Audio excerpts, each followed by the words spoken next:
Just one more minute.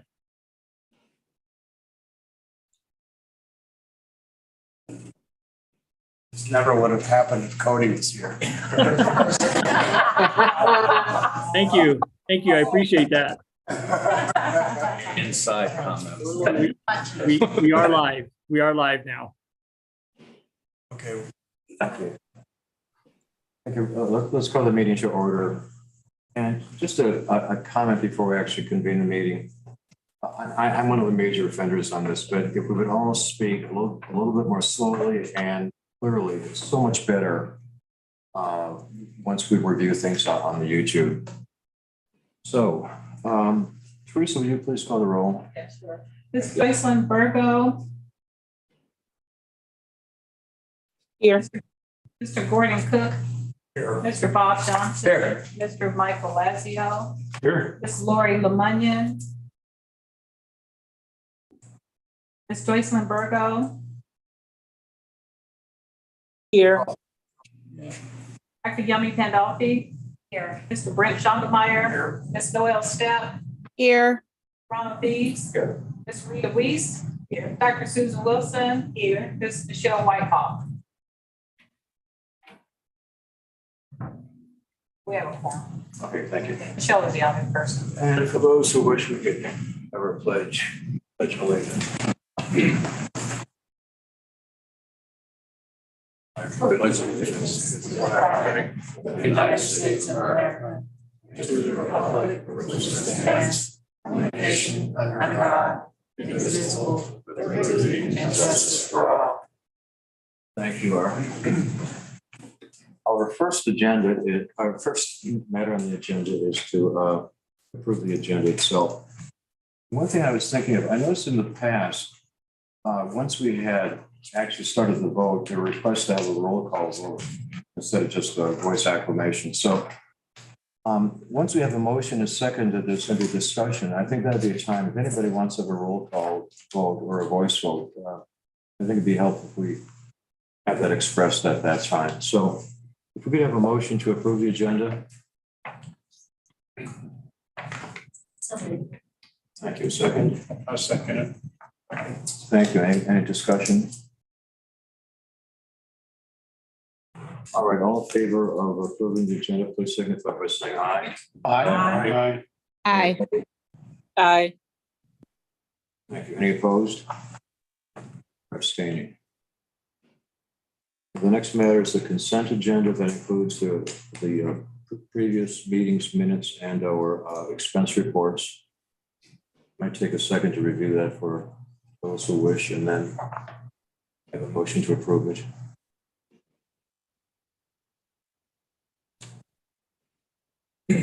I'll make a motion to approve. Thank you. Second. I'll second it. Any discussion? All right, all in favor of approving our consent agenda, please signify by saying aye. Aye. Aye. Aye. Aye. Any opposed? Abstaining, thank you. Words and recognitions.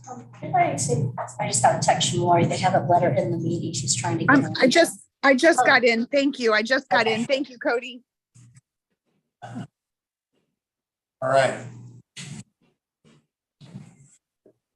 Is it my turn? Yeah. Okay. All right. Well, we do have one award to give today to Trustee Schondemeyer, who will be moving along at the end of this month, if I'm not mistaken. Or, yes. But nonetheless, Brent Schondemeyer has spent 20 years on our board. He served as the board's president, vice president, treasurer, fundraising chair, building chair, and it says among others. Yes. His tenure has stretched from the early struggle to provide book drafts to the realization of new spaces we are now finishing. Brent's been a tireless advocate for the people of the library district. We truly appreciate your service. I will tell a little story that Brent was not on the hiring committee. And I only knew his face and just a little bit of a bio that I had read. And so then I I come to Missouri and we meet for a dinner at Whitney. This fellow shows up and dominates the conversation with all of these hardball questions. There's a ninja. He did, but really thoughtful questions. And it was evident from that dinner and all my interactions with him past them that he was really invested in the library and believes in our mission. And so one can only hope that we get someone half as great as him to fill his shoes. We're very appreciative of his service. And definitely his fingerprints are all over the many new branches that we've opened. And Brent, sad to see you go, but we know that you want hearing. We're very thankful for all that you've done for the library. It means a lot to us. And as a small token of our appreciation, we have this fabulous award, which you can put in your glass case at home. But nonetheless, so I will give this to you. I don't know if there's some sort of official way that I'm supposed to do it, but anyway. Well, thank you. You're welcome. All right. All right, hey, scoot over just a little bit further. Okay. Okay, 1, 2, 3, there. Okay, very good. Check for $0.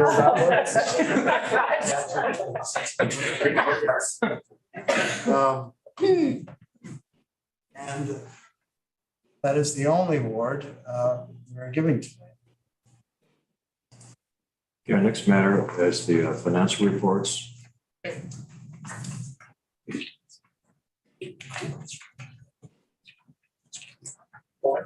Page, so the page of financial highlights. I think we have visitors' comments.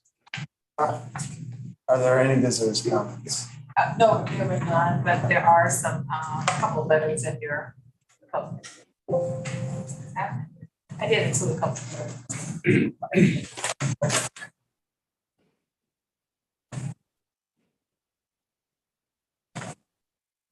Okay, Brian, can you show that page of financial highlights? Okay, the first page shows the total amount of tax revenues we have received for the whole fiscal year. The amount is $61.9 million, which is about $600,000 lower than last year. This reduction is expected, but it's still $700,000 more than budgeted. The next page is a snapshot of the operating fund. The total amount of operating revenue is close to $57.4 million. That's 2.4 percentage points above the budget. On the expenditure side, we spent about $33.6 million, 99% of the budget. For library materials, that's close to $7 million, over 95% of the budget. Library operations, that's $9.5 million, over 89.5% of the budget. So the total amount of expenditures is over $54 million, 96.5% of the budget. In addition, we also have a net investment income about $1.1 million. That number includes $900,000 in interest income we received, and about $200,000 for the market value adjustment. Next page is the debt service fund. After 2 payments we made in the fiscal year, the ending balance, the principal balance, is a little over $55 million. Next page is the capital project fund. That's a summary of the 3 major capital projects we have. The first one is the Reading Rocket. There was a delay in delivery, so we did not complete that project. Half of the budgeted amount we will spend in the new fiscal year. The second one is the security cameras for Winnie's, and we completed that project under $70,000, which is below 10% below the budget. For capital improvement plans, we spent over $18.9 million for all those projects we're working on, and the budget is $19.8 million. A more detailed analysis is in the board docs. Next page is the health insurance fund. The total amount of contribution from both employee and employers is about $3.8 million. That's a match to the budget. On the expenses side, the administrative cost is about $121,000, and the stop loss insurance is a little over $1 million. Medical claims is about $2.6 million, for a total amount of about $3.8 million. That's 92% of the budget. And at the end of the fiscal year, the total amount of cash on hand is $1.5 million. The fund balance is $1.2 million. Based on the current fund balance policy, the minimum fund balance required is a little over $700,000, and the maximum amount allowed is $1.1 million.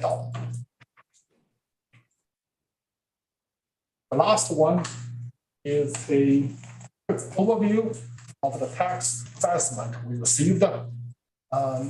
That's preliminary tax assessment. The final assessment will come in late September. For Jackson County, the total amount is $12.1 billion. That's about 27% higher than last year's for both real and personal property. Clay County, little over $6 billion, 12.7% higher than last year.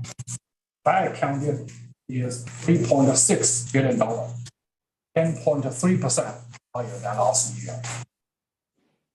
Add them up, the total assessment is close to $21.9 billion, close to 20% higher than last year. For new construction, it's decreased by 36% from last year, and the TIF increased by 24.6% of the budget from last year. So based on those numbers, my estimate for tax levy is about 30.6 cents compared to 32.4 cents for the last year. With the 30.6 cents, we may still receive close to $67 million, 13% more than last year. Also, at the end of the fiscal year, we contacted all 3 counties to see the total amount of delinquent tax revenue, the outstanding tax due to the library. The total amount is about $3.5 billion. And we believe the collection rate is about 51%. So the net after commissions to the county collection office is about is close to $1.8 million to the library. That's my report for the month. Not too old or unfinished business. We have our committee reports. The first one is our nomination committee. I'm up. Okay, if you recall, committee met in May and June. Reported at the last meeting that the current slate of officers was the consensus of the committee. And just to refresh, we discussed the history.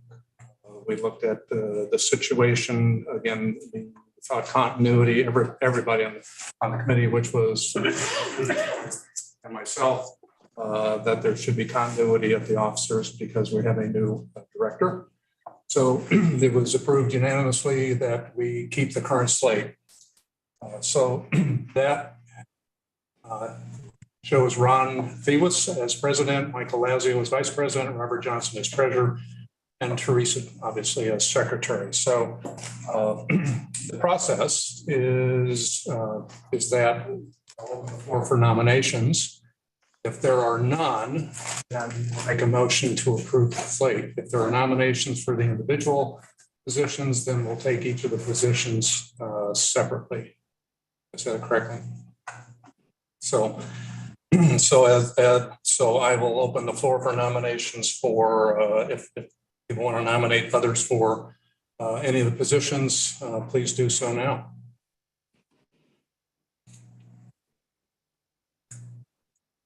Okay, hearing none, I would ask for a motion to close nominations and the second. So moved. Second. Any further discussion? All in favor? Aye. Excuse me. I just had a couple of things that I'd like to say. I appreciate the efforts of the nominating committee, and I appreciate wanting to keep the same slate of officers, given we have a new director. However, I think something this board should keep in mind is that we do actually have a fully constituted board of very capable individuals that could work with our new director quite well. We are a board of 12 individuals with equal responsibilities, and I think that kind of model can work well even when there are changes. I think it's important to note that we've had two seasons with the same county. We are a 3-county system. And I also would like to note that it's been a long, long time since Platte County has had any leadership and at the president level on this board. As a matter of history, and I'm not saying we should go back to this, but this board has had a history of passing leadership around because new ideas, new way of doing things can also help. It's not necessarily a detriment. I do believe that we need to remember, I don't need to remind everybody that Jackson County does represent half or more than half of the population and income for the library system. But given that, I just wanted to state those facts. I think that our current slate has done a good job. This is not any kind of slight against them. I just think that we need to remember that we are a 3-county system and we're a body of 12 appointed individuals with equal responsibility and charge in carrying out the duties of our library system. Thank you. This is Michelle. Can you hear me? Yes. Okay. I would just like to add to that. The Michelle. committee was, and I. Can you hear? Michelle, you're breaking up a little bit.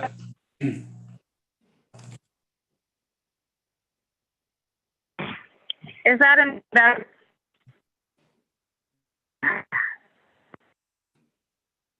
Never. This is Noelle. Can I ask a question while Michelle's figuring out her sound? Sure. Go ahead. This is the second time I have heard the reference to Jackson County making up a larger proportion of our patronage. My understanding has always been, and this is why I'm asking, I want someone to correct me if I'm wrong. My understanding has always been that the board is equally represented, that it's not about Jackson County having more people or more libraries, that the board is supposed to represent all 3 counties. So if that is the truth, if that is how it's supposed to be, why do we keep mentioning that Jackson County has more people?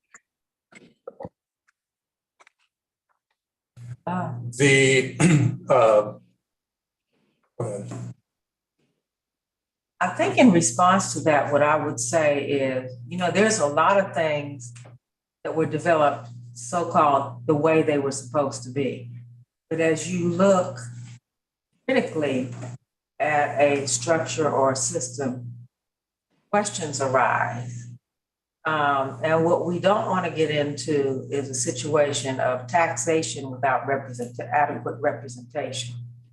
Because if one county is kicking in a lot more money and has a lot more constituents, it is important to examine the question, and I understand this is codified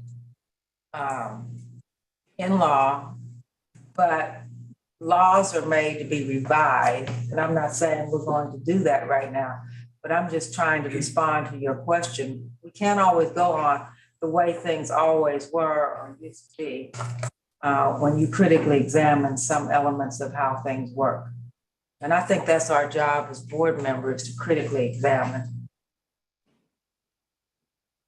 This is Michelle. I apologize. I'm sorry. I'm in a really bad spot, but I moved outside. Let me know when I can talk.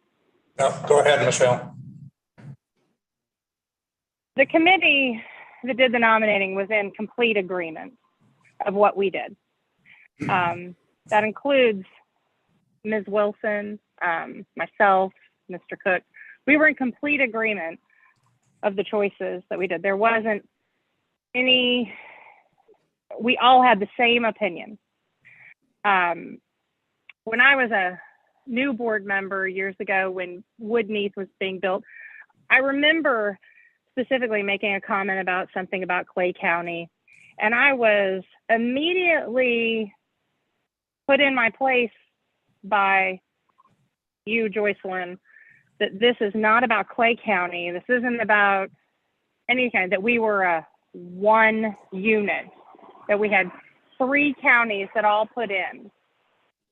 I'm just gonna suggest, and I apologize as an airplane's flying over, that this isn't the place to be making, I mean, if we wanna make these we put in more money, then I'm gonna suggest that those people that are upset with we put in more money and we do this and we do that and this taxation without representation, then you use your political capital to go down to Jefferson City and you start making those changes. I'll be happy to go and fight on the other side of it, how it's been, how it's always been. We've done, this happened well before us, but it's disrespectful to all of us. That's how it's been for a while, and that's how it was developed. But if that's what you want to do, then go ahead and please start it. But I'm going to call the question. Michelle, I think I deserve an opportunity to respond to that because I think I've been misunderstood. May I respond to that? And I think this is a discussion for a later discussion. I wanted to put that here because if you are, I think it is about the people. And I think this is totally in line with what I've said for years.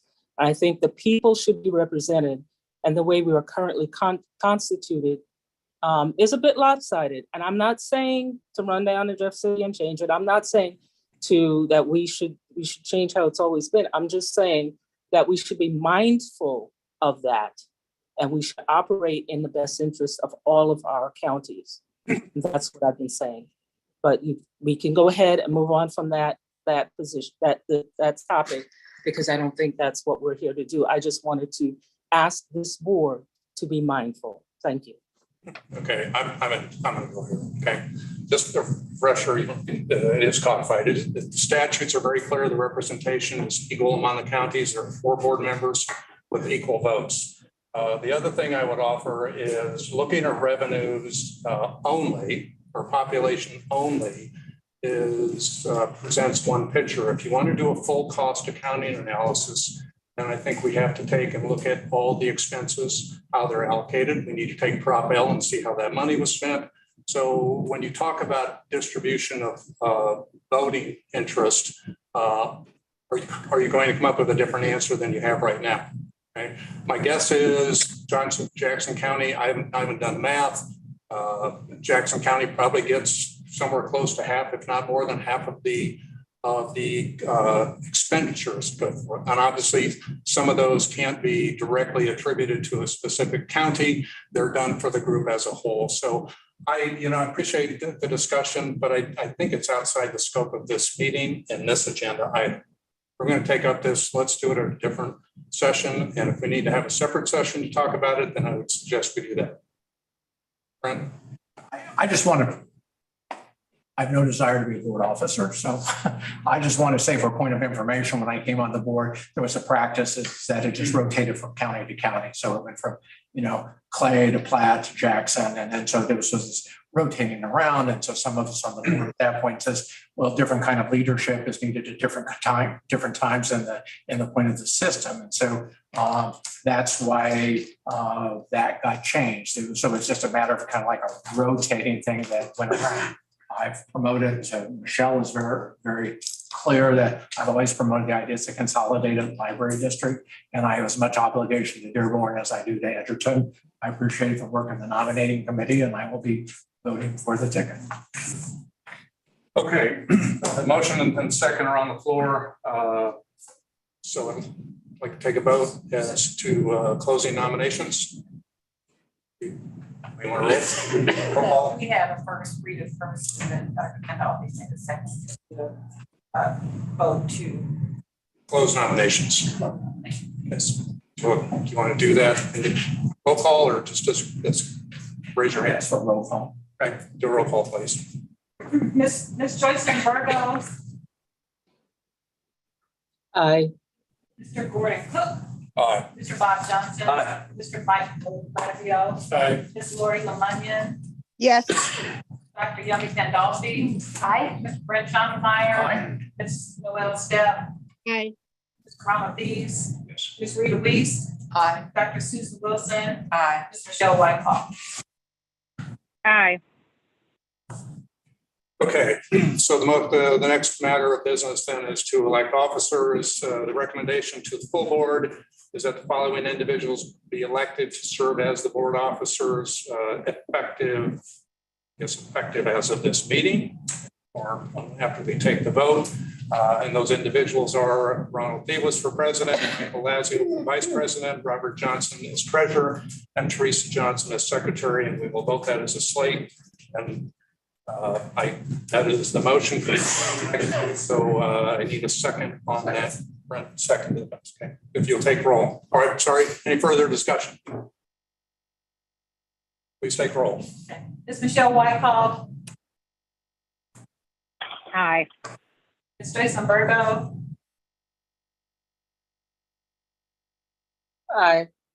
Mr. Gordon Cook. Aye. Mr. Bob Johnson. Aye. Mr. Michael Lazio. Aye. Ms. Lori Lemunion. Yes. Dr. Yummy Pandolfi. Aye. Mr. Brent Schottenmeyer. Ms. Noel Stepp. Aye. Mr. Ronald Thies. Ms. Rita Weiss. Aye. Dr. Susan Wilson. Aye. Here, stand.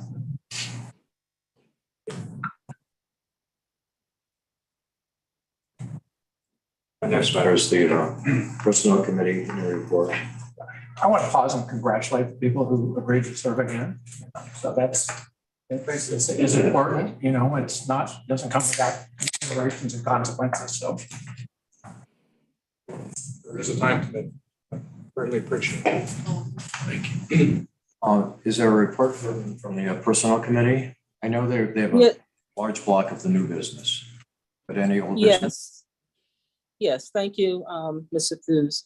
We have, the personnel committee met, and we went over 5 amendments to our, and additions to our board policy. These adjustments are needed in order to match our policy with our practice and to update for changes that have happened. So it should be pretty straightforward. Any impact, any financial impact is noted as Jennifer and Aaron will go through. It is important to keep our policies up to date and accurate, and that's what this is. So at this point, I will turn it over to, I'll turn the explanation of each one, and we have to go through each one individually because they're different policy changes. So I'll turn this over to Aaron and Jennifer. An hour later.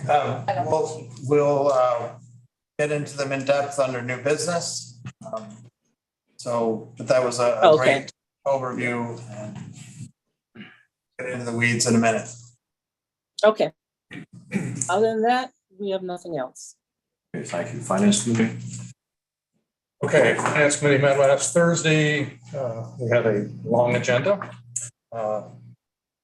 The first item that you have in front or on your agenda is the Prop L RFP responses that were, the request was sent out at the end of May, right? And it was sent to several firms and posted.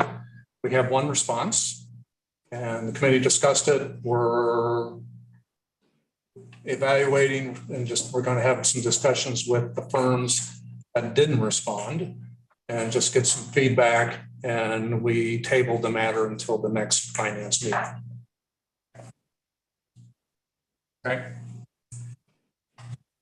Second thing was to talk about cash flow status. As you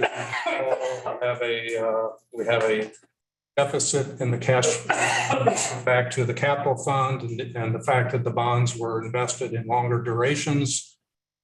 We can sell those bonds and take a capital loss, or we can ride out this situation by using the operating fund. And as you recall, we voted and approved borrowing from the central bank, which we'll talk about. But Kwan, do you have a page to update? Is there anything on board? Well, it's not on board docs. I think the approval was for $8 million to borrow from central bank. And the way the cash flow is looking, it's going to be south of $5 million in terms of the net deficit by the end of November. So it's they have reworked some of the expenses that used to be paid up front and spread those either quarterly or semi-annually. So the borrowing requirement will be less, which means the interest will be less. So anyway, that is proceeding. That's a quick question on that. Do you have an estimate of what the interest cost will be?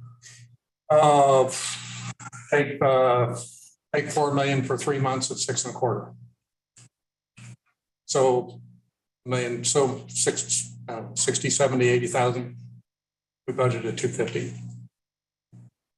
I did the math right. I understand the need to do it. I just think it would be important to have monthly reports on when we borrow, how much we had to borrow, what the carrying costs are, what the interest are. We're tracking many other things, and this is a whole new expenditures. And so to the degree that the finance committee and or the staff can reduce when we have to draw it and how much we have to draw it, can have some measurable impact on the amount that we have to pay. No, I agree. So. Okay, the next item on the agenda is the transfer from the general fund to the capital fund. We budgeted $9 million. If you go back into the financial statements on board docs under the finance committee, you'll see that the inter-fund balance is a little over. Get this 18.5. There's 18.5 million. This covers half of the inter-fund balance. There's no cash that will that will be transferred to strictly bookkeeping entry between the two funds.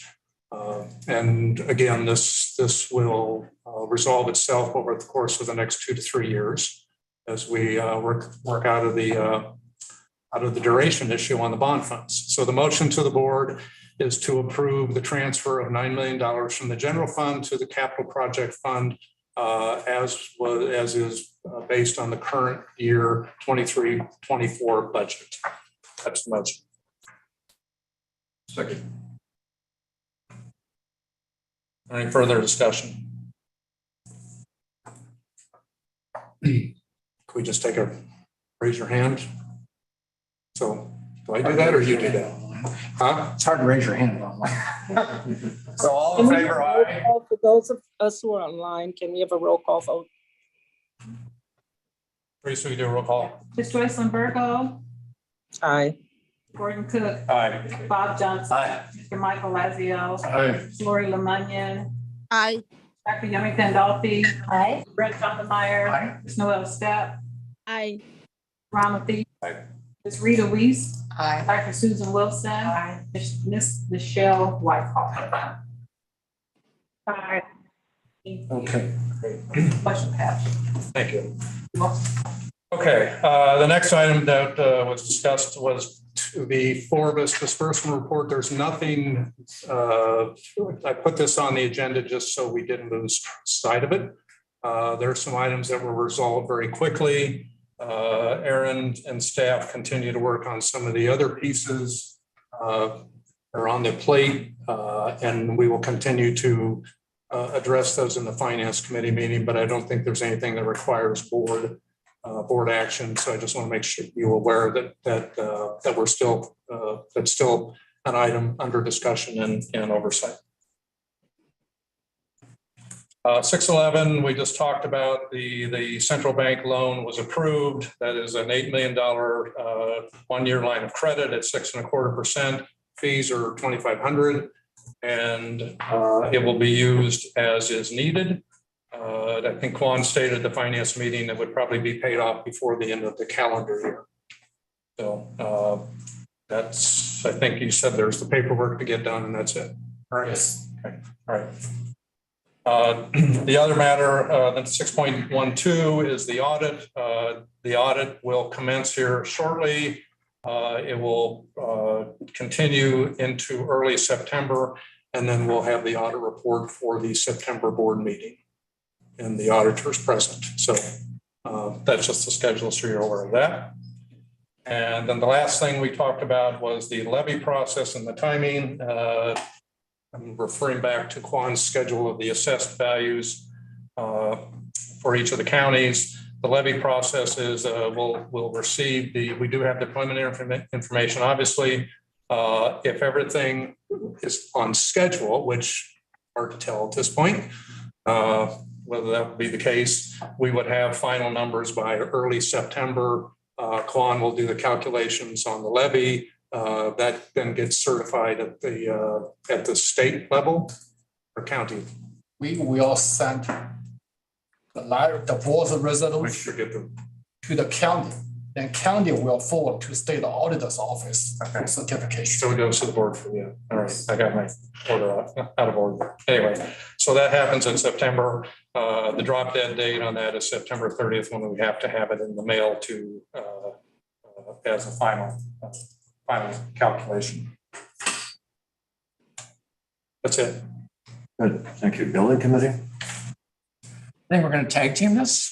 I think there's some slides, at least in the printed booklet that I have, that shows that, and we can look at them quickly. I want to introduce you to Steve Thompson. He was appeared to us on a flat screen, last time we got together, and here he is in person. And the way you should think of him, he's the owner's representative.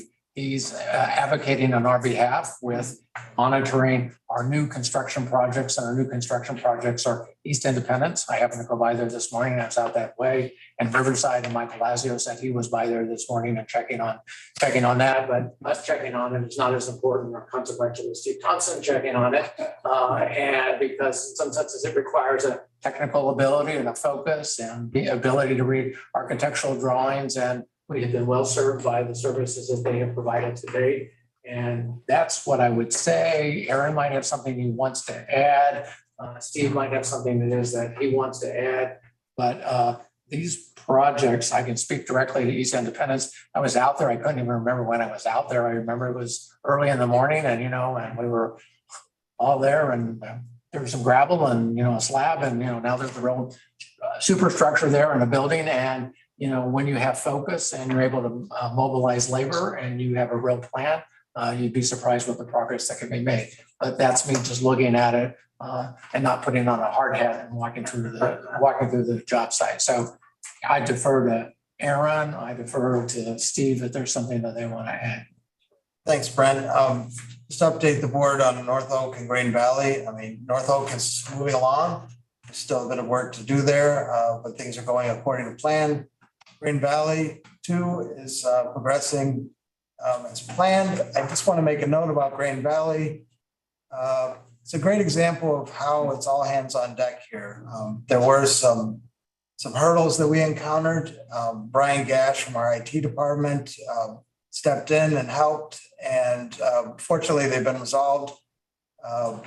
But again, I just want to assure the board that everyone on this team is paying very close attention to these 4 remaining projects.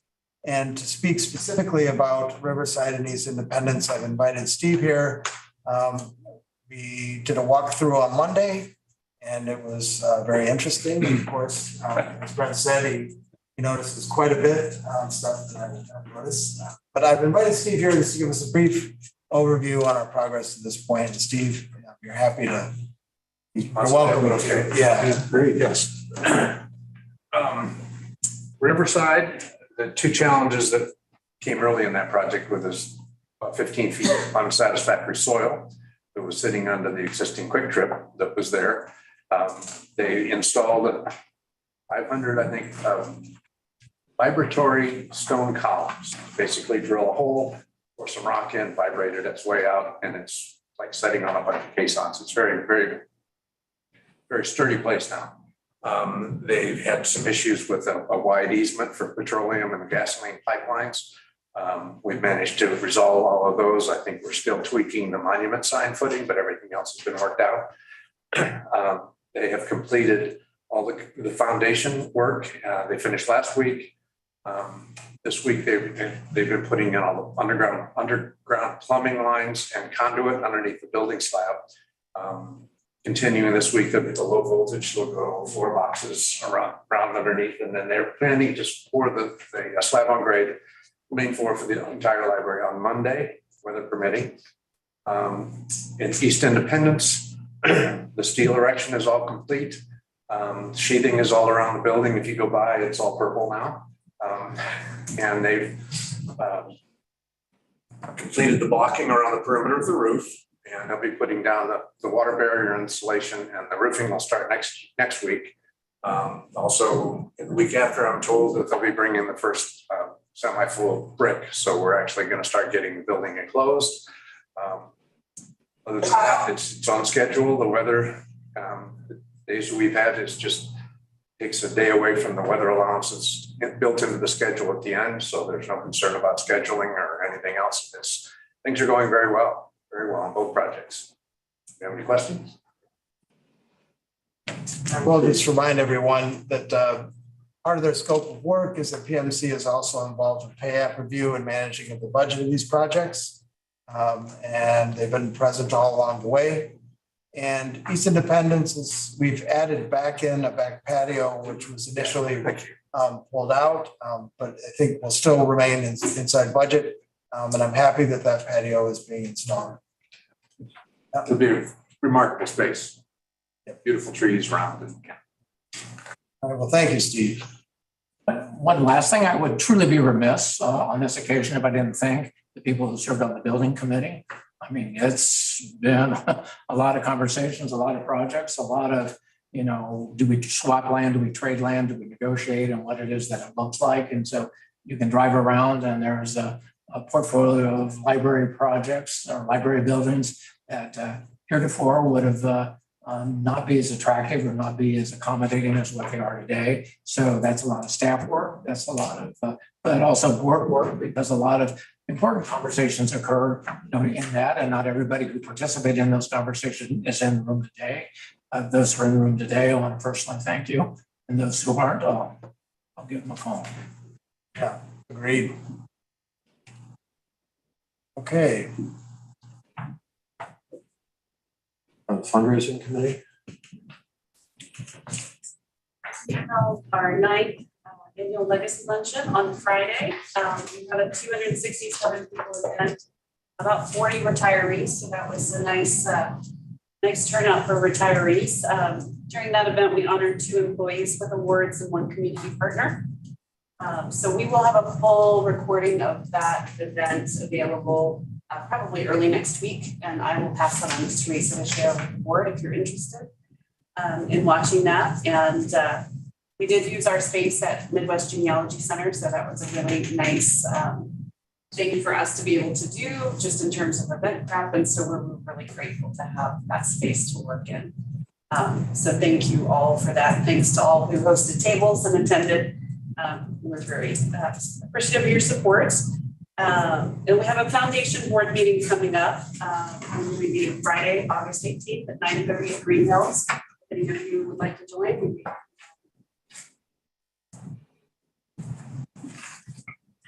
Thank you. Just to comment on the legacy luncheon, it was absolutely a fantastic time, and thank you and your colleagues for doing a fantastic job. It's just wonderful. Next, technology committee. Brian. Yeah, this is Lori. I talked with Brian and we delayed our meeting and we will be skipping our August meeting, and there will be a presentation in the September meeting more for technology. Thank you. All right. You all have your MCPL monthly here. It's a wonderful edition this year, and I'm not going to go through it line by line, but I have to mention just this magnificent story at the end, which is our patron, Sue A. Is that her name? Catherine A. Who was a Navy nurse, and she is 102 years old.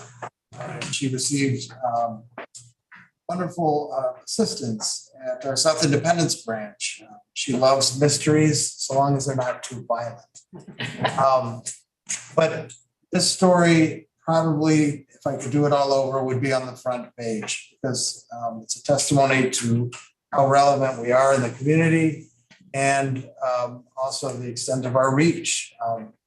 People of all ages. I often talk about young people, but here we have a patron that's 102 years young and still actively using the library. That means a lot to me, and we're very appreciative of the work of the people at South Independence. So I'll let you all take a look at the rest of it. There's a lot of good information in there, but we have a guest speaker today. Last month, I spoke a little bit about the significance of summer learning program and our commitment to young people during the summer months. And I've invited Katie McDonald to give us a short presentation and update on summer reading. So Katie, you're welcome to join us at the podium.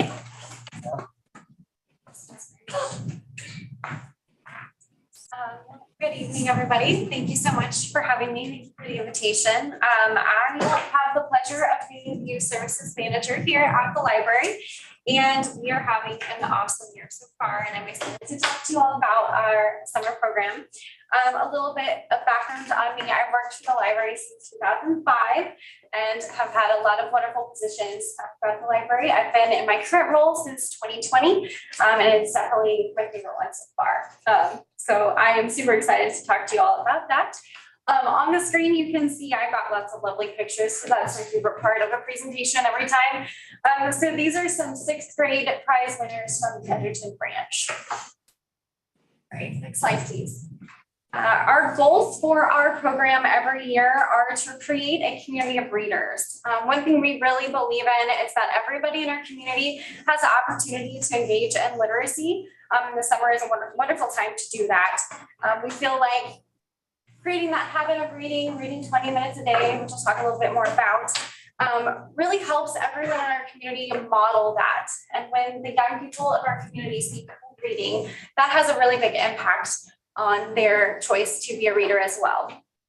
We also love to foster a great environment for reading throughout our community. and have a positive relationship with the library. It's a great time for us to reach out to our community partners who are excited about literacy and make those connections over the summer.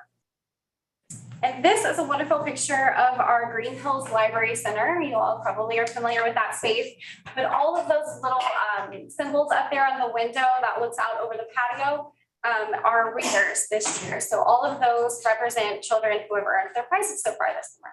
So that's great to see. The next slide, please, Brian.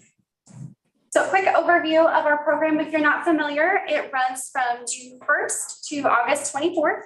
And it focuses on that daily habit of reading 20 minutes a day for 20 days.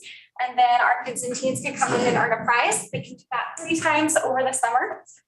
And if they do that all 3 times over the summer, they get entered into some of our grand prize drawings. We have some wonderful community partners as well that offer us some drawings for tickets to great places around our community, like B&B Theaters, the Zoo, Royals. So lots of great stuff to get involved in over the summer. On the slide there, you can see our paper log that we have. There's 2 ways that you can log your reading over the summer. The first one is through our Beanstack app, and then our second one is through a paper log. We know that accessibility to the program is a really vital part. And by the way, it's really fun to put your stickers on as you read throughout the summer to see your progress. That's been really great for a lot from our community that they've loved to be able to put that up on the fridge or somewhere special in their space and see how they're reading across the summer. So yeah, we really appreciate marketing's efforts to work with us to create a functional log that our community has loved. And then of course, promotion. We spend a lot of time getting out and spreading the word about this really important program. We did 20 kickoff events throughout our community this summer. This picture is highlighting one of the projects they worked on at the Withers branch. It is a community quilt.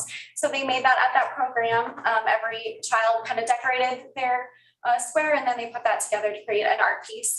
And that's up in the Withers branch. If you have an opportunity to go see it, it's really fun to see. There are several branches that did that activity. I see them if you visit the branches. We also, like I said, reach out to our community partners to promote the program. And then there are some high need areas that we really specifically target. Some of those are our summer schools, which I'll talk a bit about that progress this year. And then there are also some daycares that we specifically reach out to make sure we have a strong partnership over the summer with those communities. All right, next slide, please. All right, how are things going? Really, really well. We have over 11,600 active readers in our Beanstack. So those are the folks that are doing the digital tracking. And we also have some paper log users. We have over 1,500 paper log users that have turned in for at least their first prize. And we have awarded over 9,448 prizes so far. And that number has actually increased since I made this slide because people are coming in and getting their books every single day. So that is wonderful to see. 16% of our users are paper log users so far this year. So that has been really great to see. I'm glad we have that access point for our customers. And then, yeah, resist an animal program picture. We have some wonderful kids enjoying the animal program at the Platte City branch there. All right, next slide, please. And just to offer a little bit of comparison of how this year is stacking up against last year and kind of what it looks like so far. Of course, our program goes throughout the summer and they can earn their prizes throughout the entire summer. So potentially later in August, we're going to get a big rush of people as well. So just keep that in mind with this report. But we've had over 11,000 20-day active readers. On day 20, we have given out over 2,000 prizes. And then previously last year, we were pretty much right around that, a little higher last year. And then pretty on pace at the 40-day mark. So we've made it past July 10th for our 40-day mark. So we're doing pretty good. We're pretty on pace. We're a little off on that, but we're curious if maybe those are paper log users that haven't made their way in to pick up their prizes yet. So we're very optimistic that it's doing good so far. All right, next slide, please. And then I'm excited to talk to you a little bit about our community partner participation. This is a very intentional part of our program. We reach out and work in our higher need areas. We recognize that not everybody has the ability to come into our branches and participate. And sometimes when folks are having those kinds of barriers, the library needs to meet their needs the most throughout the summer. So we have intentionally partnered with several school districts throughout our area based on like where their reading scores are sitting and the impact we think we can have in partnership.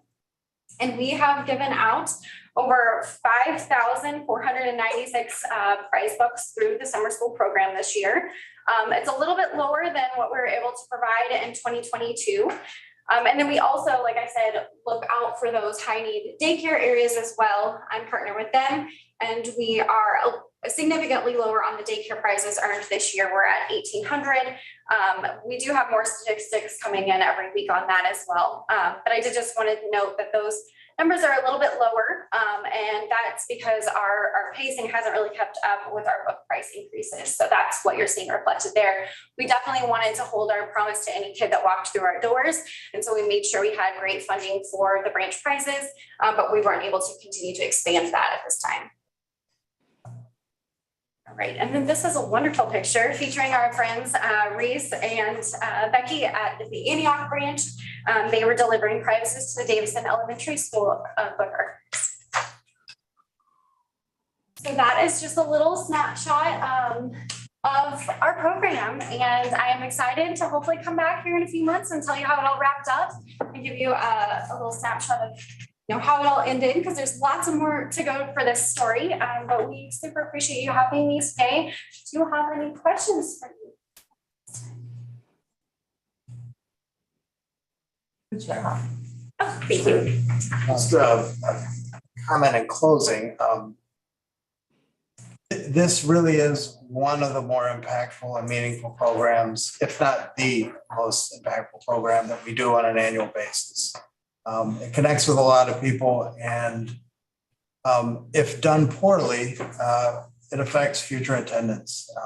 So anytime you meet an avid library user, they will often say, I have this memory of summer reading club in 19 whatever.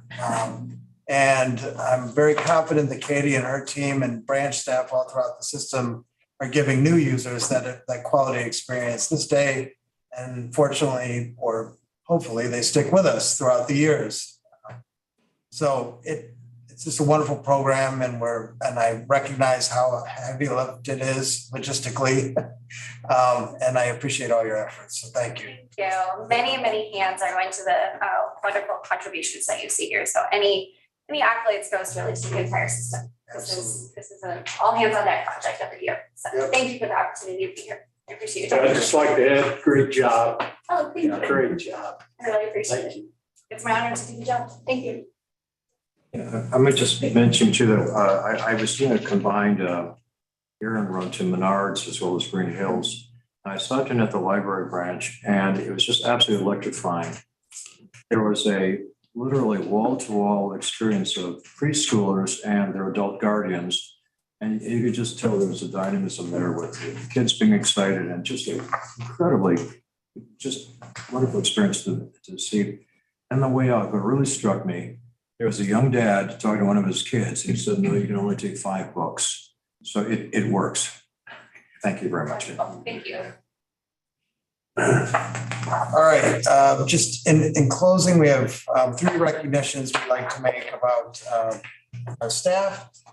First is Jessica Schmitz from the Colburn Road branch. She's a customer services associate, and she's been with us for 20 years. She's a diamond in the rough you always hear about. Over 20 years, she's held multiple roles at Mid-Continent, always adapting to new direction, opportunities, and challenges with creativity, courage, and steadfastness. And those are the words of Erin Davies. And thank you, Erin, for writing such a lovely quote about Jessica.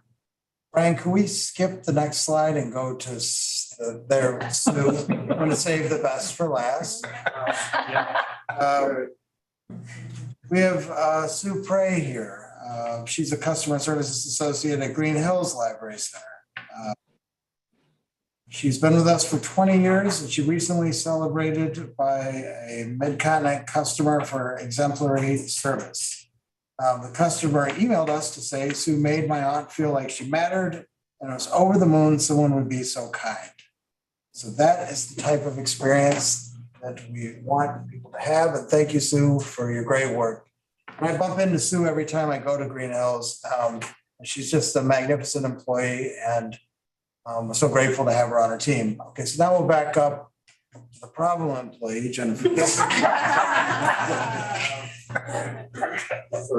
Yeah, Jennifer's been with us for 20 years in a variety of roles, and she is now our human resources director. I wrote a quote here, which I mean, it's.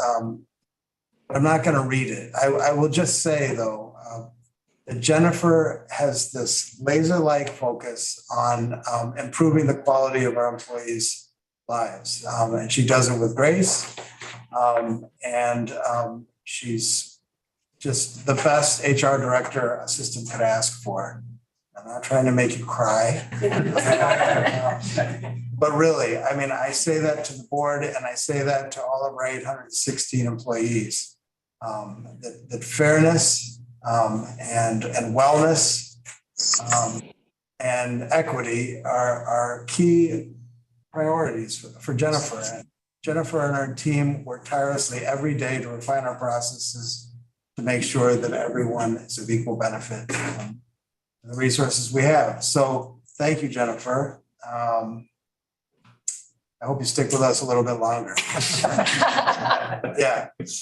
So anyway, so that's Jennifer. Yeah, another 20.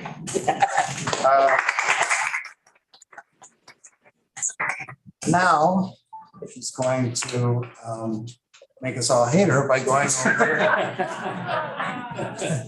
the nitty-gritty.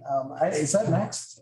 That concludes my report. So yeah, so now we're going to get into some minor tweaks we're making to our policies in regards to schools and a variety of other things, but I want to turn it over to her to kind of help walk us through these board policies changes that we're proposing.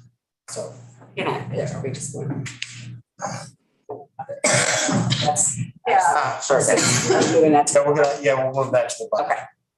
So next slide. Yeah.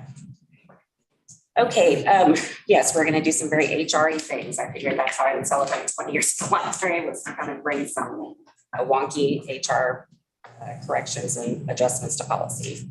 The first one that we're gonna look at is board policy number 336, which is performance and salary review. And this is just a policy cleanup to reflect how we currently operate. Staff is recommending removing references to performance payments in this policy. We continue to do performance engagement, improvement, recognition, and staff development in a formal written model. However, we've been tied it completely from pay increases or lump sum payments, which we haven't done for a minute, but we left that in there in case that becomes something that we do at some point. But those that are available in budgeted funds will continue to be applied based on objective measures, such as the market value of the position and the direct or relevant experience and tenure of the individual. So the current policy is on the document that was part of the board agenda with the changes there to omit the word performance in a couple of places. And the sentence that says a performance review does not always result in an automatic salary increase. Just to remove the reference that ties performance and pay. The replacement policy is there at the bottom that we are recommending as the amended board policy number 336.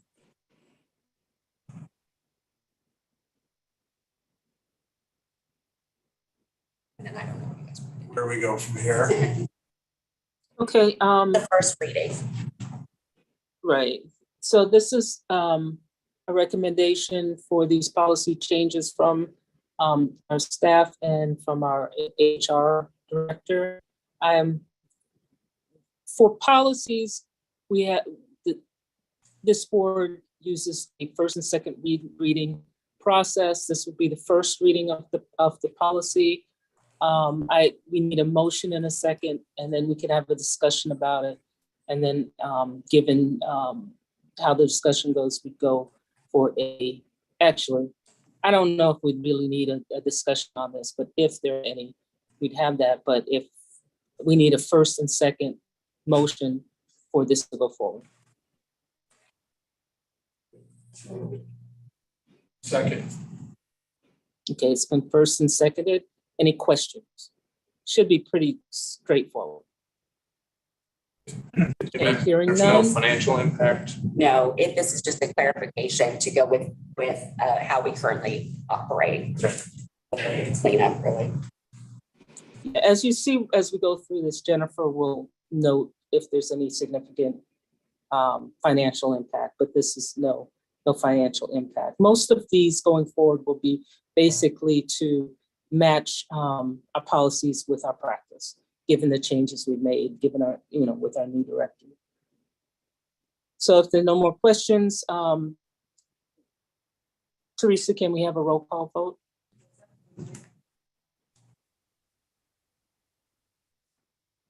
Ms. Jocelyn Virgo, Yay. Mr. Gordon Cook, Aye. Mr. Bob Johnson, Aye. Mr. Michael Lazio, Aye. Ms. Lori Lemunion, Aye. Dr. Gandolfi. She's in the restroom. Oh, I'm sorry. If I look up, I'm so sorry. Mr. Brent Meyer, Aye. Ms. Noel Stepp, Aye. Ms. Rita Weiss, Dr. Susan Wilson, Aye. Ms. Michelle Wyckoff,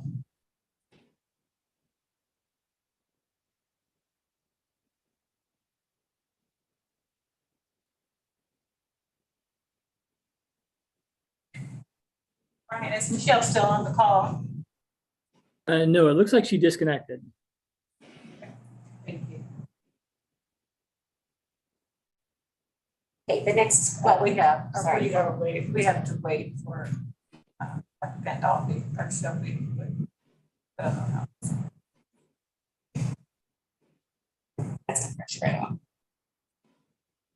If that's a majority, can we? Yeah, we can, it's whatever you. I'll vote aye. I'll just put her as not present now, she's here, she's not present. So. Just, Dr. Gandolfi stepped away for a second, so. Decided to Okay. vote, but the motion carries unanimously. Okay, Right, thank you. the next item is board policy number 340, holiday pay. Staff recommends adding Juneteenth on June 19th each year as a paid and closed holiday for MCPL. Juneteenth became an observed federal holiday in 2021. The current policy is there with the addition of Juneteenth with the revised policy that's being recommended as amended. Yeah, there should be no financial impact on this. What this does is lines us up in our policies about federal holidays being observed. And it lines our policies up with the new, relatively new Juneteenth holiday. So I'll take a first and a second.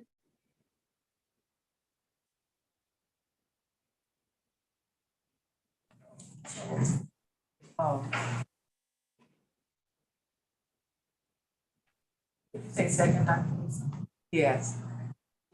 It's been first and seconded. Any questions? Oh, I do. I have a couple questions. I guess I'm not debating, questioning the holidays. I'm more interested in not something we have to vote, but who we're going to follow in terms of a business model. I pulled four of our 4 states, Iowa, Kansas, Missouri, Nebraska. Iowa has 9 holidays, Kansas has 9. Missouri has a bunch, including Truman Day, which I assume maybe that's a state government holiday. Nebraska has Arbor Day, which is a state government holiday. They don't all say they're closed. I think as I look at the list of holidays, and think about our constituents and whether they would like to go to the library on some of these holidays, whether we should, at some point in the future, look at, are we closing all these, or do you have floating days? I'm throwing that out on the table because I think as I look at businesses, not all businesses close on all these days. And I think most businesses are closed very few days anymore on holidays, and I'm not suggesting library do the same. My concern is that we follow the federal. If the federal decides to add more holidays, are we going to do the same thing, or do we kind of have a stopping point because it gets into total PTO time, when you look at sick time, vacation pay, and the holidays, there's a fair amount of time that someone can be gone. And obviously that time has to be staffed somewhere along the line with other resources. So that, I just put that on the table because I think that is my concern as I look forward on this. Yeah, I hear several questions in there, Gordon. First off, if we look at the state of Missouri and if we look at our surrounding library systems, they have all adopted the Juneteenth holiday. Many federal, we're a semi-governmental body, have adopted the Juneteenth holiday. As far as financial impact, I understand what you're saying. However, it does not really have a budgetary impact. And Jennifer or Aaron can speak more specifically to that, but as we look at how the holiday has been celebrated in the state of Missouri, which is the people we represent, it's been a very widely celebrated holiday. We have been looking at this for 2 years. We said we would revisit it, and it has become, I believe, a holiday that should be celebrated. But I don't know if Jennifer can answer any of your other questions. Well, and again, Joyce, and just to be clear, I'm not questioning this holiday. My concern is broader in terms of the total PTO time for staff. Understood. That gets into, the days open. I know there's not a budget impact. Theoretically, you could close for a week out of a month. There's no budget impact, other than maybe some air conditioning savings. But I'm speaking just from the standpoint of, who are we going to follow from a business model? And I don't know that we have to follow one or the other. I think we're a large enough entity that we do what makes sense for the people in the 3-county area. So, understood. I was responding more to your first thing about. I'm not questioning this holiday. I'm questioning just kind of the broad approach. Yep. I was trying to answer your question, Gordon. I'd like to Any other questions? If there's none, we can move to a vote. Yeah, I'd like to say something. I think it was brought up at the personnel meeting. Michelle was saying that the police, they do a rotating holiday so they can stay. Obviously, the police has to stay open. So that I think that's something we can think about. And even if the holidays, sort of get out of hand and federal government, we have a lot more holidays, we could have people pick the ones they want to celebrate and have a cap on that or something. So I think some things to think about for the future that would really consider, the financial part. Thank you, Yami. I don't know if you recall, but since it was instituted, we've had it as a floating holiday. This is a recommendation to move it to a paid federal holiday within our system. I'd like to move to a vote.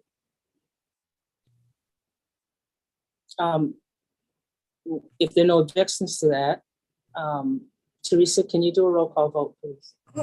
Absolutely. Ms. Joycelyn Virgo. Yay. Mr. Gordon Cook. Aye. Mr. Bob Johnson. Aye. Mr. Michael Lazio. Aye. Ms. Lori Lemunion. Yes. Dr. Yemi Pandolfi. Aye. Mr. Brent Schondelmeyer. Yes. Ms. Noel Stepp. Aye. Mr. Ronald Thieves, Yes. Ms. Rita Weese, Yes. Dr. Susan Wilson, Yes. Ms. Michelle Wykoff, I think she's off the line. Is Michelle there, Brian? No, hi, she hasn't reconnected. Okay, thank you. The motion passes unanimously. She's having connection issues. Okay, the next policy is board policy number 342, bereavement.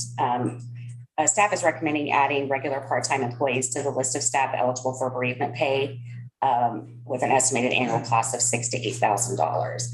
And that's the total cost for any part-time employee who takes bereavement pay. We do rely on our part-time employees to keep our building staffed, all the hours that our community members want to use our buildings.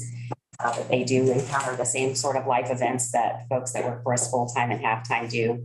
The current policy is there with the adding of regular part-time to the first sentence and omitting the sentence that says non-exempt part-time employees may take unpaid bereavement leave. With the revised policy, amended policy there at the bottom of the document.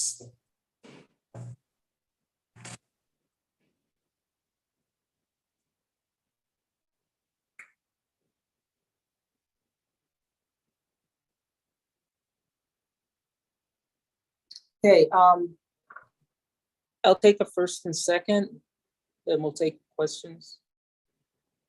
I first. This is Noel. Do we have a second?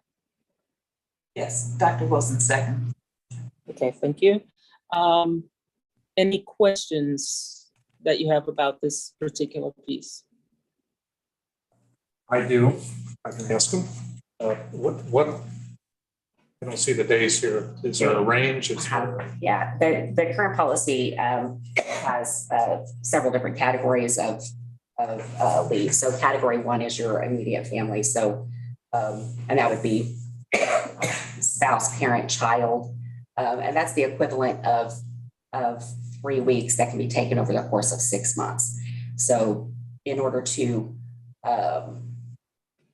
accommodate all the things that go with losing someone in those categories that are not just the initial things that happen, but the business things that happen over time, whether it be, dealing with the dispensation of people's things or, those types of things, probate, whatever they have, that they can take that time. For a part-time employee, that would probably be around 45 hours total. The next category is when you get into siblings and parents-in-law, grandparents, and that's the equivalent of 1 week over the course of, I'd say 30 days at that point, we dial it back. So, and then third category gets into siblings-in-law and aunts and uncles, and that's the equivalent of 2 days of leave. We do have a category for if you lose a colleague that works in your same department or location, we would pay for, an active employee. We would pay for staff to attend the funeral of that employee for a half day. And we also allow a day of bereavement leave if you lose a pet.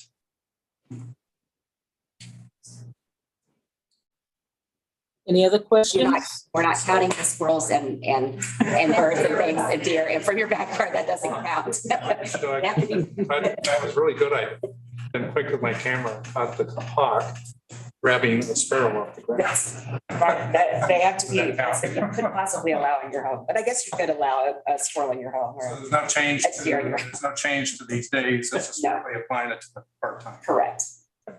So I have a question. This is Lori. So do they have an hour? Like if it's a part-time employee, is there like a number of hours? I know you said like a half day or it would be what their average hours are. But we typically don't have to go too deep. It usually ends up being because if they're taking time off, they've likely already been scheduled. But when we're looking at paid time off for part-time in the past, and how we look at this is we look at an average number of hours if they're taking a whole week. an average number of hours they have worked that person has worked. Okay, thank you. And Thank you. Any other? Our part-time employees are limited to 950 hours in a 12-month period, so.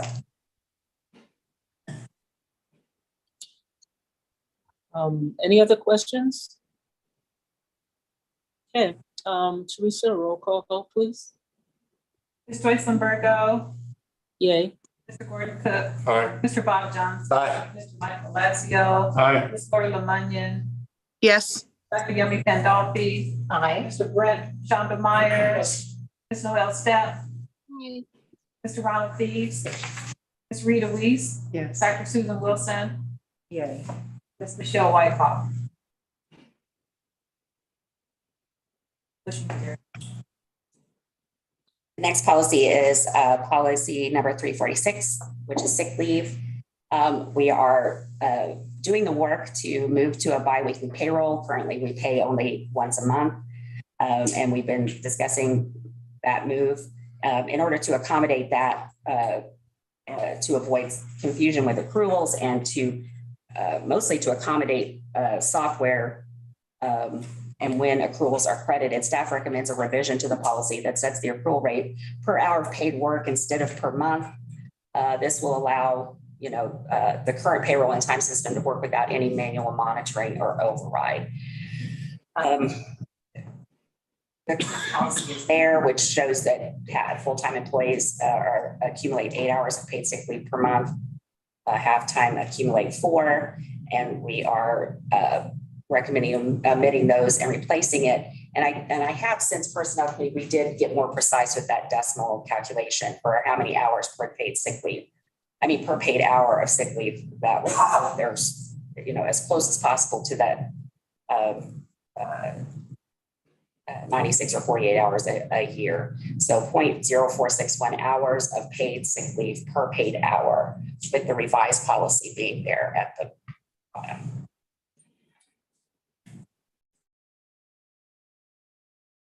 This will enable the credit to the accrual rate to take place at the beginning of each biweekly pay period.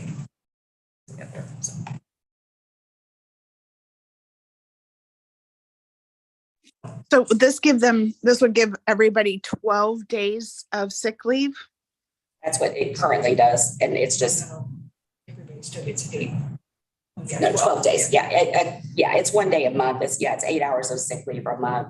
But now it will accumulate, instead of just giving a straight 8 hours at the beginning of the monthly pay period. It will accumulate based on the number of hours paid in that previous pay period. And what if they don't use it? Do they lose it? No, we accumulate up to 960 hours for full-time and 480 hours for half-time. Okay, thanks. Yeah, this particular policy and many other ones it's a way for us to incorporate, given the changes in the moving from monthly to biweekly and changing how hours are accumulated. It doesn't really change the overall number per se, but how it's tracked and dispersed within the system throughout the year. If there are no further questions, Teresa, please, roll call vote. Oh, do we have a question? Oh, we don't have a motion? No, not yet. Okay, sorry, we went to questions beforehand. I'll take a first and second. So moved. No. Did you say you had questions? I do, but I'll wait for the motion. Yeah, let's have first and second motion. Okay, first and seconded. Now, any questions? Yeah. And most I have a of our couple. policies, most of these policies are based on similar federal allocations for holiday, for sick days. It's based on that. If anyone is wondering where these are based upon. Go ahead, any questions? I have a couple of questions. One, I'm assuming full-time is a static number. Yes, it's 40 hours.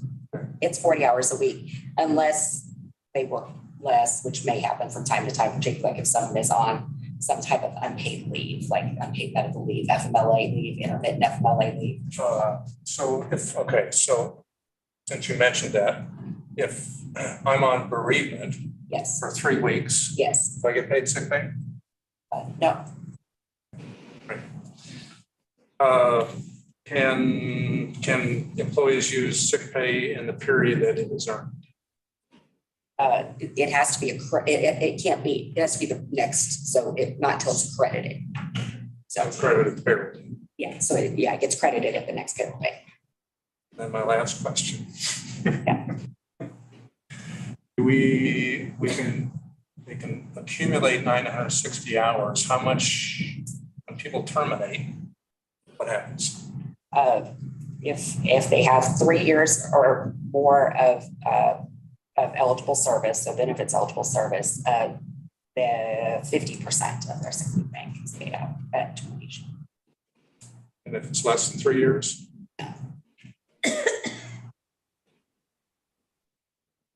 So.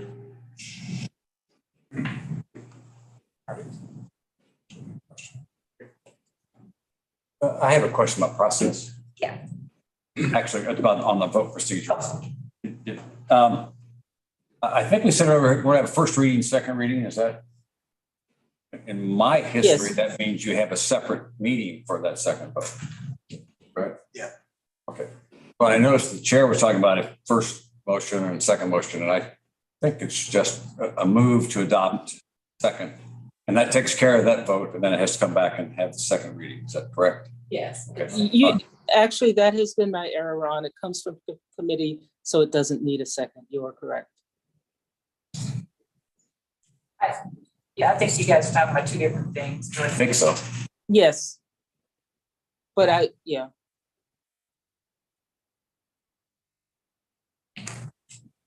But it just takes before this to be passed, it has two separate votes at two separate meetings. Separate board Yes. meetings. Yes. You are correct. Not committee meetings, board meetings. Wow. Board At least that's, Yeah. No, I'm just adding the word just to make sure that Yeah. that's what you meant. Yes, that is correct. Any other questions on this particular motion?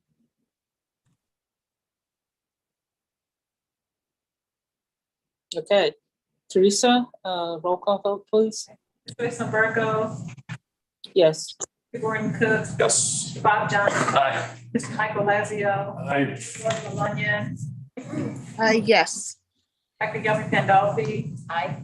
Mr. Brent Schondelmeyer, Yes. Ms. Noel Stepp. Aye. Mr. Rumpke, Ms. Rita Weeks, Yes. Dr. Susan Wilson, Michelle Whitehouse.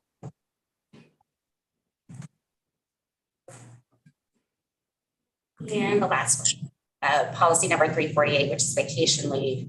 In order to accommodate the bi-weekly payroll, we're recommending a similar accrual method here.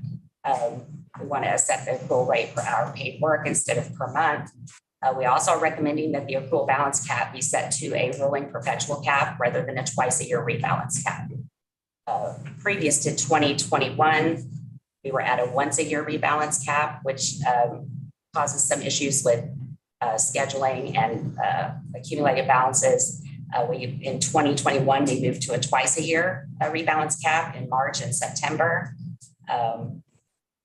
And we are recommending moving to a perpetual cap, which means that there isn't accumulation beyond the cap unless the employee uses paid leave. MCPL leadership values paid vacation as a benefit and wants the policy to incentivize staff to take their vacation as PTO throughout the year instead of banking amounts that make certain times of year difficult for scheduling, cause some staff to lose vacation hours, and also tax on additional dollars that are paid out at the end of someone's tenure. The rolling cap then will also align the vacation leave policy with the sick leave policy. You see the current policy there, and then the replacement there. The difference between this one and personnel committee is the more precise number of accrued hours per paid hour, so that gets closer to that amount, that annual amount. We did stipulate that overtime hours are not included in accumulating and calculating accrued vacation. or sick, the replacement policy being there at the end. The wording for the accrual cap just says an employee's vacation credit balance may not exceed the employee's current maximum annual vacation accrual rate at any time.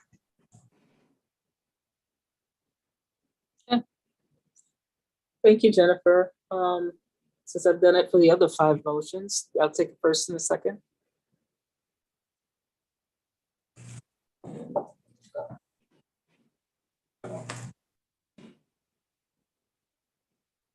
Second. Thank you. Any questions on this? I do not believe there's any fiscal impact. Right, Jennifer? How long is, or if I can ask, but how long is this vacation accrual policy been in place? Well, longer than 20 years. That's all that I know is that if you mean the cap or the. No, just the steps. The steps that are in place. I only asked because the second level, going to 3 weeks after 2 years, and I'm just speaking from private industry and experience is higher than what I see in private industry. It's been at that level as long as I've been here, and that's all that I can really speak to. We did look at total rewards, including PTO, in 2016 when we did our compensation study that year. And when they do that, they compare us to, school districts, governmental entities, and we align with that.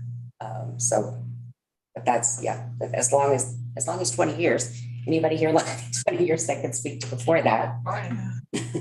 Where's Brian? Brian's our I know it's been that way as long as I've been on the board, and that has been 20 years as well.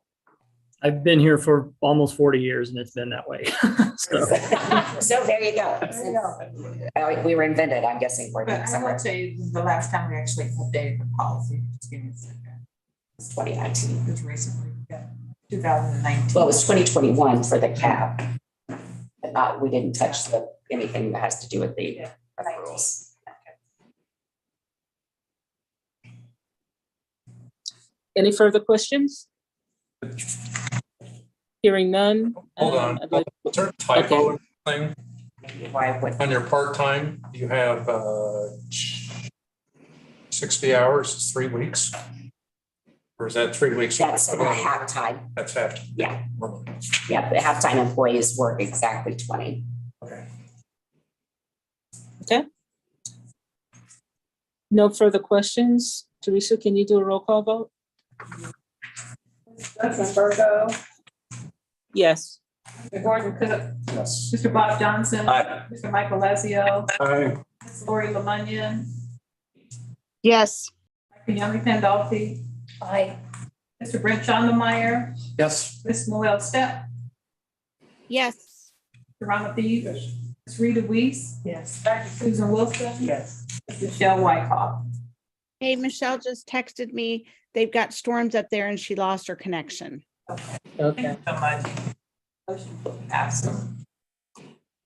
Well, thank you, everybody, for going through that individually and helping us to update our policies. At this point, I'll turn it back to Aaron, or actually back to our board president. Sorry. Thank you, Jennifer. I know a lot of effort and commitment was put into this, and it's much appreciated. The announcements? Yes, we need to go back to July 7th. It's another one? Yeah. Okay.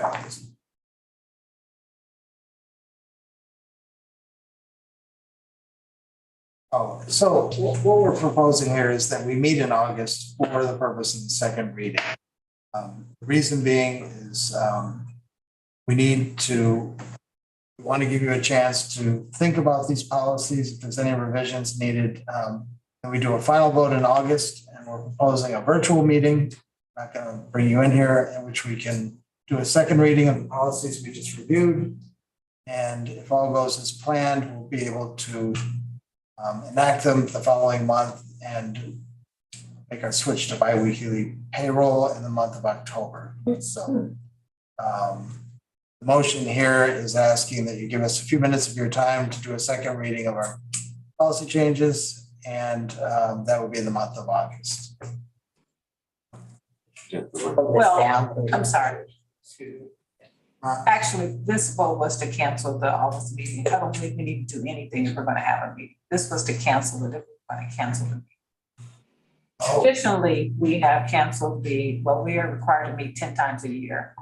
So we have traditionally canceled generally the August and the December meetings. So this would have appeared on here, but this appeared on here before the first second reading of the policy. So we don't need to do anything with this motion. All right. Kind of set. And if we need. Well, that, I said there may be a finance item with the RFP that we have to address. So if we're gonna meet, we just need. I'm sorry. But we are saying that if we meet, we prefer to meet virtually. Yes. Oh, yeah, absolutely. Question on virtually. I don't have a camera, so you mean the phone can be used? Yeah, online. Well, no. Well, I don't have a camera on my desktop. Okay. So, I mean, I can deal with voice any way you want to deal with. Yeah, we'll just do about voice. I'm not going to go buy a camera. Just Okay, you don't have to. not We can loan you one if you want. But that's right. I could probably go to Colburn Road and get one. That's probably, or I could go to Colburn Road. We here, you can come here. That's fine. We're not saying you can't come, you're invited anytime. Just want you to know that I'm the only person here in the room that doesn't have a camera on my list. You can use your phone. Stay strong. Yeah, the phone is fine. That's a voice item I can deal with. That's fine. All right. Thank you.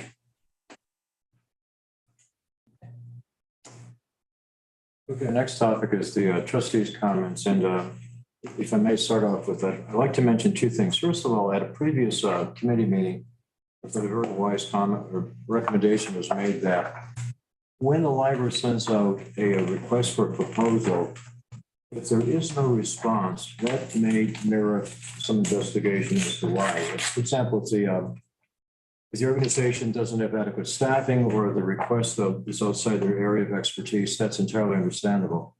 But the feedback could be something to the library's policies or maybe perception of the library. I think that would be good information for us to gather and apply as the reply is fitting. The other comment I have is I'd like to follow up on what Aaron had mentioned about Brent's service. He obviously has 2 decades of really quite selfless commitment to the library. For those of us who've been on the library board of trustees for 5 years or so, we've seen him manage and oversee the building committee. And prior to that, he served in every single leadership and governance position of the library, which is quite outstanding. And except for my marriage and my religion, I can't imagine being on anything for 20 years. And he's done so just absolutely with great commitment and friendship and loyalty to the library and the board. And about 850,000 other people use it. So we wish you all the very best. And please don't be a stranger. Thank you very, very much, Brian. Thank you. I asked Ron for a point kind of personal privilege, and I just thought I'd just share some. I'm going to go to the podium because this is how I will be appearing to you in the future, or rather than from my desk.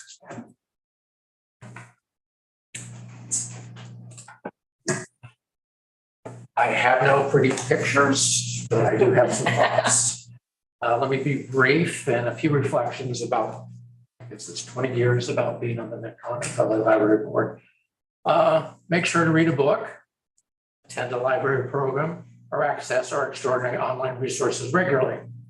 Visit a library branch other than your home branch. There are truly lots of choices and we serve different communities. Have you been to Grandview, Dearborn, or Lone Jack? Take a day trip and drop by. Have an early morning coffee at a branch with a coffee bar. Green Hills, Woodneath, or Colburn, so you can watch the doors open at 8 a.m. Excuse me, at 9 a.m. Sorry. That would have had additional costs. I would have been scheduled at 9 a.m. But you know, just sit there and just watch what happens at 9 a.m. Join library lovers. Surely you love libraries. Be willing to collaborate and share leadership. Make space and room for everyone. The ones in the room already and those who will join you in the days and years ahead. Focus on the future. Much attention and effort has gone into dissecting the Proposition L building program. I reviewed the board votes on Proposition L building program, and here's what I report. There were 17 separate board votes on different work packages between 2018 and 2023. All the board votes were unanimous with the exception of Riverside. So that's 167 yes votes in favor of the projects and 2 against, and we proceed. When I came on the library board, there was a board training session on the role of the library trustee. I remember the trainer's pointed comment, "You're not a potted plant." Frankly, I never thought of myself that way, but let it be said, I am not a potted plant. Rather, I believe good things have been planted by our collective efforts and those of prior trustees, which hopefully will flourish and grow. But watering is required.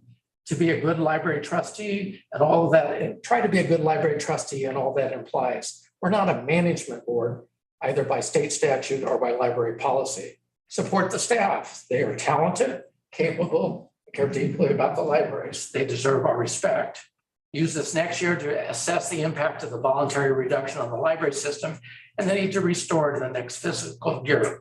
Plan on seeing me when those discussions resume. Pay attention to tax increment financing projects. Major development projects are currently expiring after 23 years, the legal limit. Library funds, which developers use for their projects, now are due to us. This is not spare change you discover in your couch, but potentially substantial funds.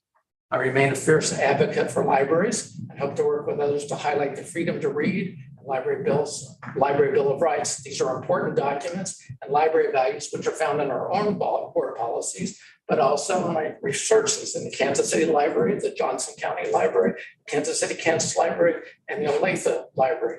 And probably most importantly, watch the recent Ninja interview of Aaron Mason. I've asked him to share it with you because if you wonder why you're on the library board, watch it and watch it again and again. Thank you for indulging me and thanks for allowing me to participate in the way that I know how to participate and do participate. Thank you, and thank you. And I hope I can continue to receive a copy of the MCPL monthly library report. Thank you.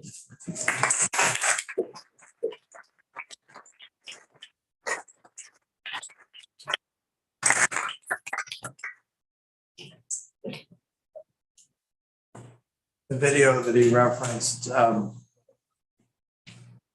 was a joy to make, but if you don't know what he's referring to, I sat for an interview with a group of young ladies, the Woodneath branch. It was recorded and played at the Legacy Luncheon.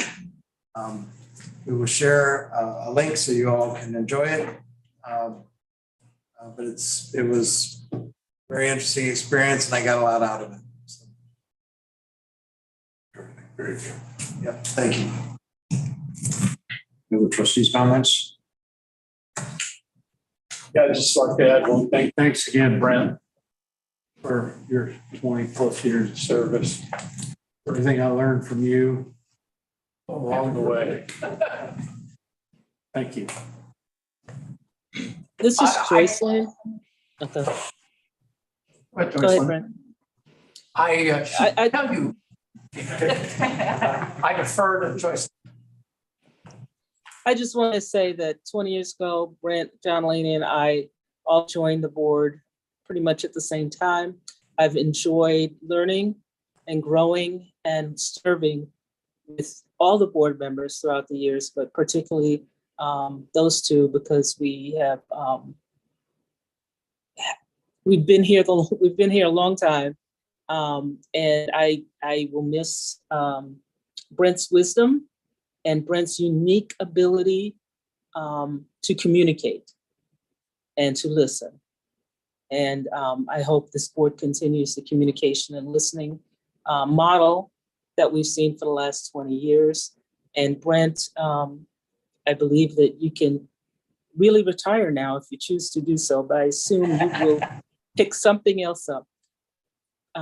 Farewell, my friend, but it's not really goodbye.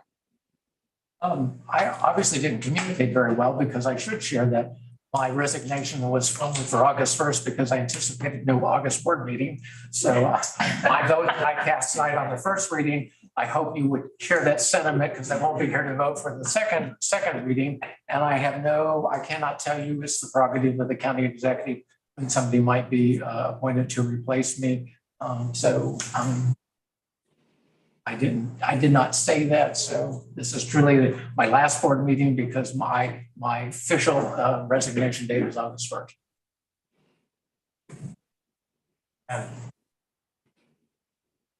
Any comments from the trustees? Okay, next matter is a vote on adjournments. All in favor, please signify by saying aye. Aye. Aye.